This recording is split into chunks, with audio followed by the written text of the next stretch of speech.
Now we dig deep into investing. Before looking at investing, we need to know something about stocks. How do you classify stocks? If you want to invest, you need to know in what type of company you want to invest. We can classify stocks based on the market capitalization. You get market capitalization by multiplying the existing number of shares, you multiply by current price. So you get market cap. Cap means capitalization. If the market capitalization of a company is more than 20,000 crores, then it is categorized as a large cap. If it is in 5,000 to 20,000 crores, it is categorized under mid cap. And if it is less than 5 crores, it is a small cap. Now, when you are investing, we need to look at what kind of cap it is, large cap, mid cap, and small cap. Why we have to look at it is because the dynamics of each company, each cap are different. For example, if you look at large cap, if I look at the pros and cons, pros are low risk because they are stable, because we know it is 20,000 crores of market capitalization, right? So it is a stable company, so the risk is very low and it is very liquid. Whenever you want, you can sell it or buy it, and regular flow of income would be there because these company generally give good dividends.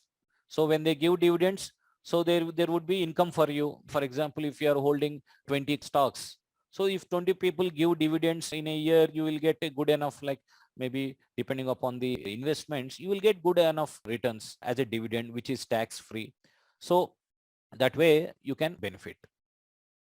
And availability of information is there because they are a large cap and they are listed companies. They give information on a regular basis. So there is nothing hidden from us. Whatever business they do, they publish. What changes are happening in the management, they publish. So all information is available of that company. So that's why it is a stable investment. But if you see the cons, the returns are moderate because they give that dividends and all. Returns are moderate because it is an expensive, because it's a large cap, everyone wants that stock, so it is very expensive stock. So that's why the returns are moderate, but they are stable returns but moderate returns. And low capital appreciation, you purchase that, it may not grow, the share price may not go quickly, but it will be the stable, so there is no problem. So if you look at Reliance, it is like 14 lakh crores market capitalization. It is only 20,000 crores, but it is 14 lakh crores. TCS is 11.77 lakh crores. HDFC Bank is 8.3 lakh crores. Infosys 6.55. HUL, Hindustan Unilever, it is 5.72 lakh crores. So these are huge organizations. They employ huge number of people. So that's why they are the large caps. Now, if you look at the mid caps, some of the features are they are diversified. See, in large caps, how many companies would be there who are above 20,000? Very limited, less than 100, maybe less than, even maybe less than 50, right? So the large cap stocks are very less. In a industry, if you want, sometimes in certain industries, you don't have even one large cap. Mid caps, there is a diversity. So you will find all different kinds of companies. So if you want to invest in certain kind, you will find a mid cap in there.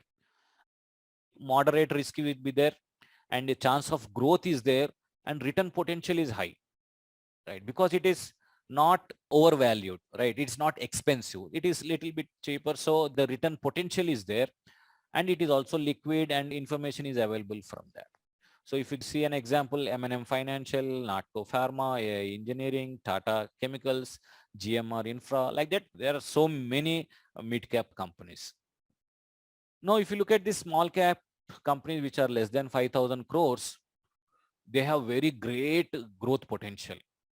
They are fairly priced and also low price stock. You will have 30 rupees, 40 rupees kind of thing. But large caps, you have 2,000, 1,000. Pricing itself is little higher. So some people will say, okay, if I want to purchase 5 stocks, I need to invest 10,000. So they don't go there. But something which is 40 rupees, 20 rupees, you can easily purchase. Maybe you put 10,000 rupees and you get so much quantity, right? And the greater growth potential is there, fairly priced and low priced, higher returns are there. But when you are looking at higher returns, the risk is also there. Higher risk is there because they are volatile. They will go up and down quickly. Within one day, 10%, 20% down. Next day, 10% up. But large caps will move 1% down, 2% up. Like that small movement would be there. But the small caps, they are highly volatile. They move like 10%, 20% in a day. And they are illiquid. Illiquid means suppose you want to sell that stock, there is no buyer. If you want to buy, there is no seller. So the illiquidity would be there depending upon what kind of small cap stock you have selected. And generally, there is no available information in the small caps. So you don't know what business they are doing. Some information is hidden from a regular normal people, right? So because nothing is published in print media or any news media. So because there are so many small companies, how many people will track each individual company, right? So like Shipping Corp is there, Hathway Cable is there, Newgen Software Tech, like that. There are hundreds, thousands of small cap companies. So you need to decide what is your profile, whether you want to invest in a stable company who gives good dividend, or you want to put money in small caps where high growth potential is there. Like that you can choose, or else you may choose, I want to put 30% in large caps, I want to put 30% in mid caps, I want to put 30% in small caps, the 10% I want to put in gold or any commodities, or maybe you have cash in your house. Like that you can choose your ratios. So based on your profile, you can choose to mitigate risks in small caps. You put some money in large caps. Like that, you could adjust your funds. Now, another way of classifying based on dividend payment. There are two kinds of stocks. One is growth stocks, another is income stocks. Now, if you look at income stocks, they give higher dividend. For example, a company is making 100 crores. They will distribute to their stockholders most of the profit, whatever they give. Because they give away the higher dividend, there is less growth because they are not utilizing the profit to invest in this same company or doing some other business or expanding their thing. Because whatever profit they are getting, they are distributing it. Because that market might be saturated, so there is nothing to do. So whatever profit you are getting, they are distributing. So, and it is low risk also, right? So this is income stocks. Next is the growth stocks. So who do not pay high dividends, whatever profit they get, they reinvest those earnings in the company itself, in growing their business or venturing into new businesses or developing new products. Like that, they reinvest whatever they have earned in the company itself. Because they are reinvesting, they are doing more business. That means the stock value will grow, right? Because reinvestment is happening, so they are growing. So the long-term growth potential is high, and there is a higher risk because, like for example, Corona has come, right? So all stocks fell. You thought that I purchased at 100, it went to 200, you did not exit, but again it came to 100 or it went to 50 because it is volatile. But in the other stock, it went to 100, you purchased at 100, it went to 200. At that time, they have given dividend. You got it. Again, the price will be coming down because they have given their dividend. Now, even Corona came, it came down. Still, you earned some dividend, right? So you got income from that stock. So when you are investing, what is your profile? Whether you are looking for regular income. If you are looking at regular income, then you have to choose the companies which give dividends. But if you are not looking for a regular monthly income, you can look at the companies which are growth companies. So you can invest in the growth companies. Another way of classification is based on the fundamentals. Some are overvalued shares, some are undervalued shares. So what happens is some stocks are very highly valued, like DMart, if you see, right? Those are overvalued stock. Everybody purchased and the value of that is very high. So it's a overvalued stock. Similarly, undervalued stocks, some stocks are very undervalued. So you could purchase the undervalued stock. So the growth potential is more. And based on price trends also you can do. One is the defensive stock, another is the cyclical stocks. So what are defensive stocks? Those are somewhat like unfazed by the economic conditions and are preferred when the market conditions are poor. For example, food and beverage companies are common example. Like even in Corona, everybody eat, right? Everybody purchased biscuits, right? So those companies are defensive stocks, like ITC is there or Dabur is there. Those are the defensive stocks. Similarly, there are cyclical stocks. So those stocks that are greatly affected by the economic conditions and see high price fluctuations. They go up and down based on the market changes. So these types of stock grow rapidly during the boom, but the growth is slowed down in the slow economy. So example, if I see automobile stocks, right? If everything is boom, everybody start purchasing cars and two-wheelers, it's in boom. But when growth is slowed down, nobody is getting salaries, nobody's getting increments, so you don't start looking for cars or bikes, and also the economy is low, right? Recently in the corona effect, now all the automobile companies fall, right? Because there is no sales, there is no income for them, so those stocks fall. So those are cyclical stocks. So that's one way of looking at it. And based on risk also, it is like high beta stocks and blue chip stocks. High beta stocks is, if market is going 1%, these stocks move 2-3%. They move very fast. But the other blue chip stocks are there. Those companies, they have very low liabilities. They don't take loans from banks. They don't have any liabilities. So those are called blue chip stocks. They don't fall much. They don't go up, but they give stable income and all. So when you are investing, you need to look at what kind of stock it is. Then you could start investing in that stocks. Another regular word you listen in TVs and all, it's multi-bagger stocks. So what are those multi-bagger stocks? Stocks that give returns that are several times their costs are called multi-bagger stocks. So they are essentially stocks which are very undervalued and have strong fundamentals, thus presenting themselves as a great investment options. Those companies are very strong in corporate governance and they have good businesses and they are scalable. So for example, you have a tiffin center which is doing good. Now, if you have funds, you could replicate that in different cities.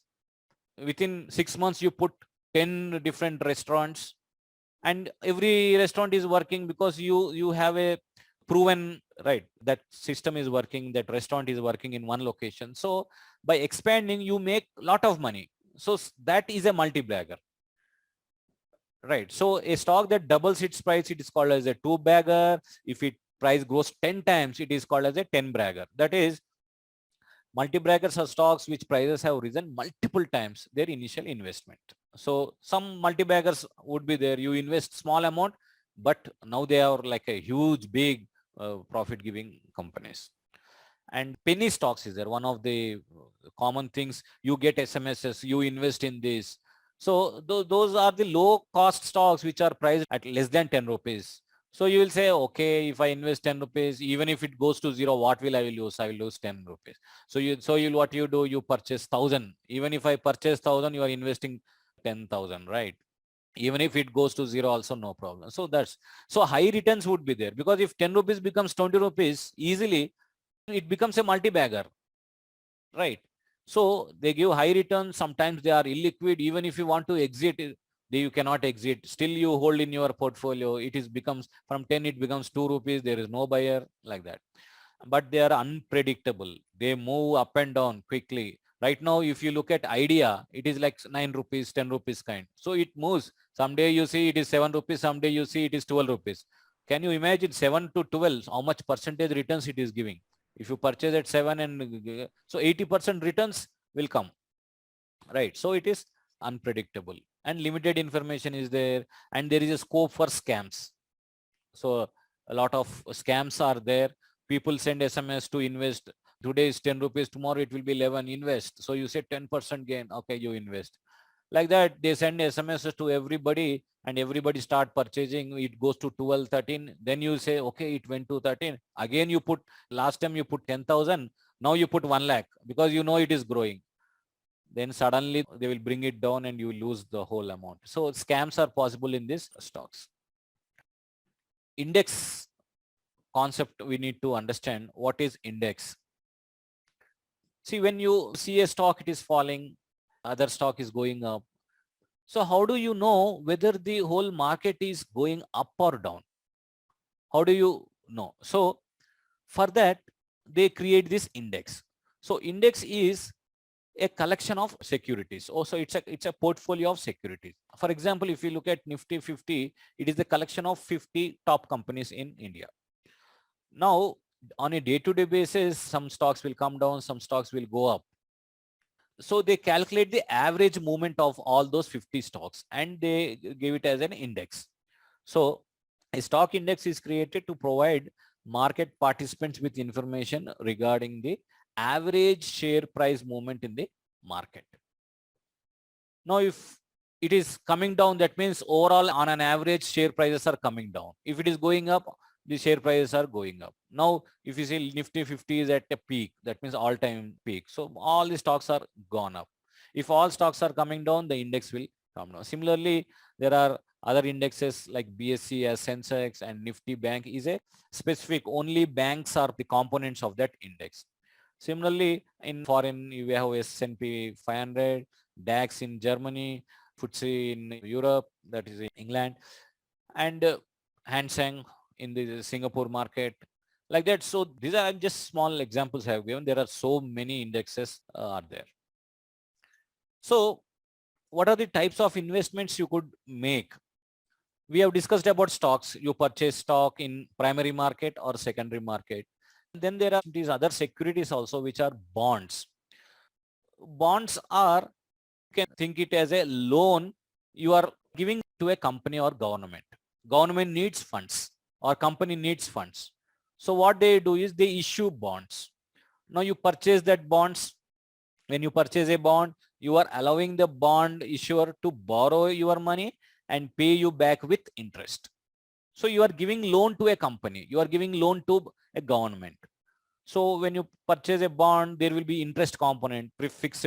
You know that how much income you are getting. So the returns are lower returns and the risk is issuer could default. For example, if you are investing in a company, then that person could default. But if you are investing in a government bonds, that government will not default, right? So the risk is less.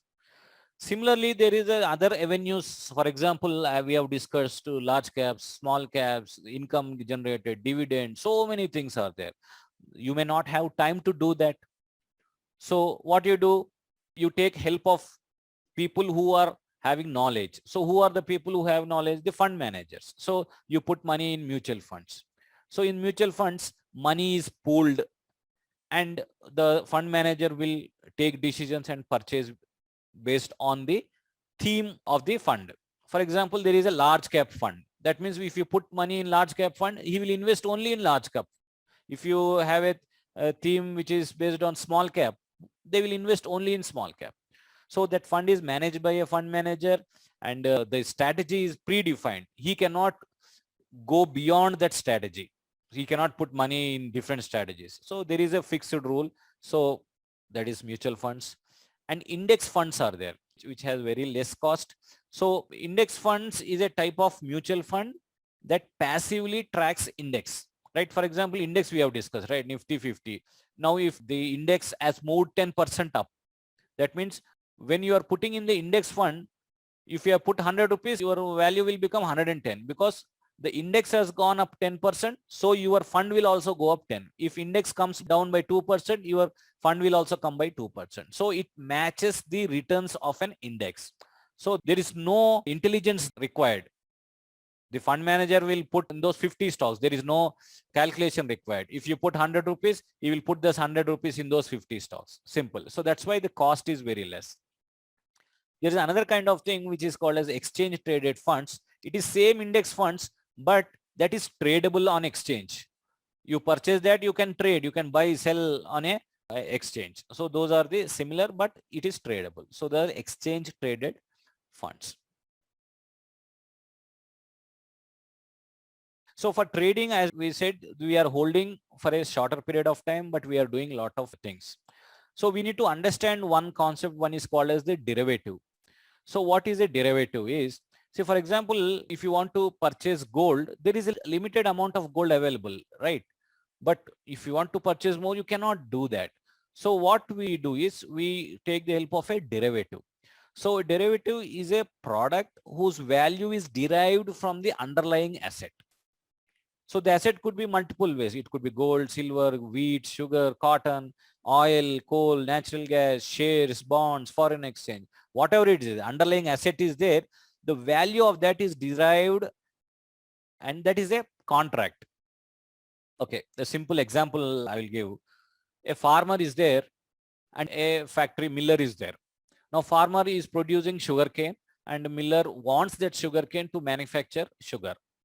Now at the start of the season, the farmer is not sure of what price that sugarcane will be quoting at the time when the crop comes. Similarly, the miller is not sure how much quantity of sugarcane will be available for him and what would be the price at that time. So what will happen is the miller and the farmer comes to an agreement. The farmer says, I am going to deliver 200 tons of sugarcane at so and so price. Now the miller says, okay, I am going to purchase that 200 tons at so and so price, fine. Similarly, the miller will have agreements with multiple farmers. Now the miller is happy. He is sure that, okay, he is going to get so much quantity at so and so price.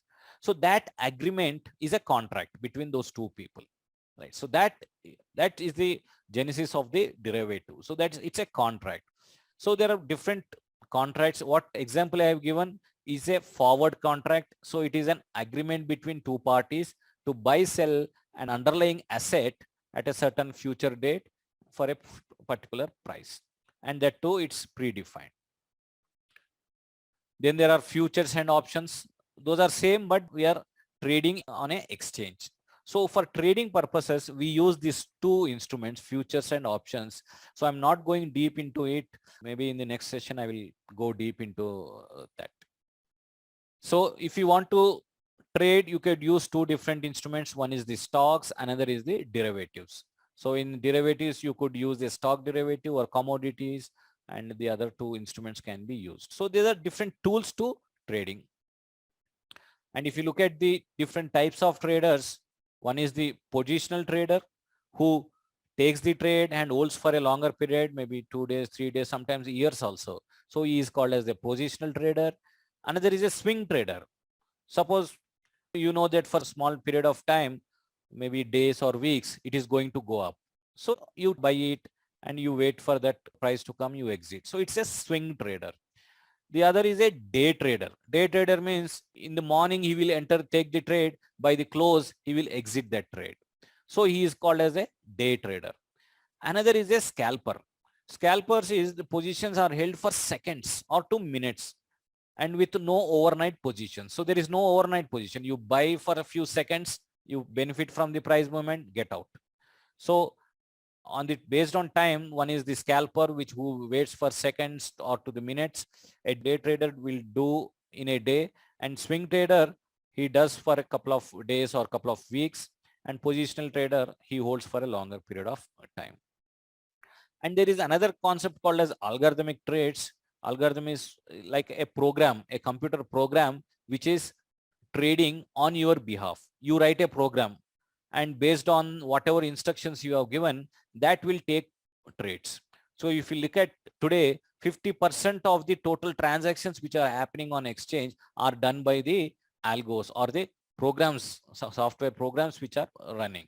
In coming days, it is going to be like 90% would be done by the algos itself. Only maybe very less 10% will do a manual trade. So even a manual trader will write a program to do his own trades. So that's how the algos are there. So which are very quick, right? Within seconds, they calculate and take trades.